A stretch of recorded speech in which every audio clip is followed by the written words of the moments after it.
தற்போது கிடைத்துள்ள அண்மை செய்தி. கள்ளக்குறிச்சி மாவட்டம் திருக்கோவிலூர் பகுதியில் தரைப்பாலத்தின் ஒரு பகுதி ஆற்றில் அடித்துச் செல்லப்பட்டிருக்கிறது. அண்மை செய்தியாக பார்த்துக் கொண்டிருக்கிறோம்.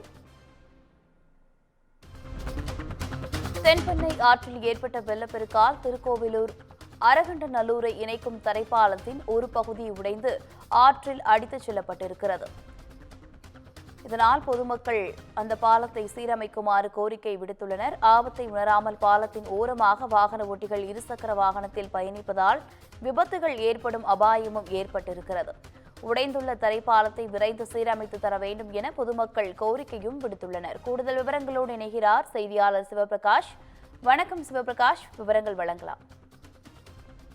வணக்கம் சாரா. கள்ளக்குறிச்சி மாவட்டம் திருக்கோவிலூரில் இருந்து விழுப்புரம் மாவட்டம் அரகநல்லூர் இணைக்கக்கூடிய தென்பெண்ணை ஆற்றில் தரைப்பாலமானது சுமார் 50 ஆண்டுகளாக பயன்பாட்டில் இருந்து வந்தது.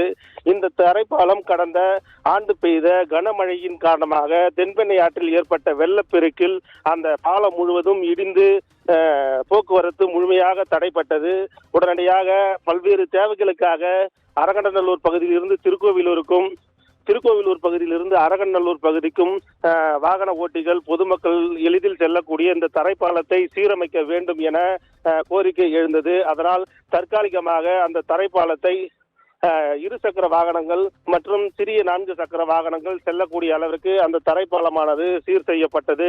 தற்போது அந்த தரைப்பாலத்தில் பல இடங்களில் தற்போது பள்ளம் ஏற்பட்டு தரைப்பாலம் முழுவதுமாக சேதமடைந்து உடைந்து உள்ளது. இதனால் அப்பகுதியில் விபத்து ஏற்படும் அபாயம் ஏற்பட்டுள்ளது. இந்த நிலையில் அந்த தரைப்பாலம் இடிந்து விழுந்து பள்ளம் ஏற்பட்டு இருக்கக்கூடிய நிலையில் ஆபத்தை உணராமல் தற்போது இருசக்கர வாகனங்களில் பயணிகள் பொதுமக்கள் அந்த வழியாக கடந்து செல்வது உயிரிழப்பு ஏற்படக்கூடிய ஒரு அபாய நிலை ஏற்பட்டுள்ளது.